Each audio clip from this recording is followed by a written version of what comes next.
Hello, তোর বেটাকে kidnap করেছি, 5 কোটি টাকা দাও। কেনে দেবো?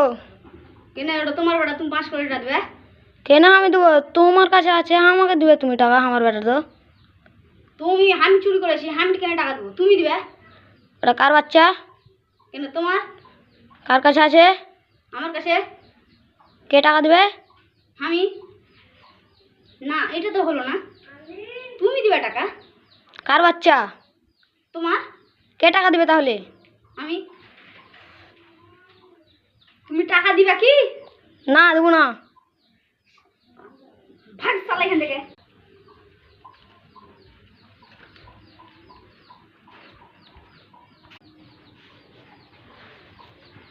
কেমন অ্যাক্টিং করে? আব্বা তুমি এত অ্যাক্টিং করে জানো? আরে বেটা চ তাহলে।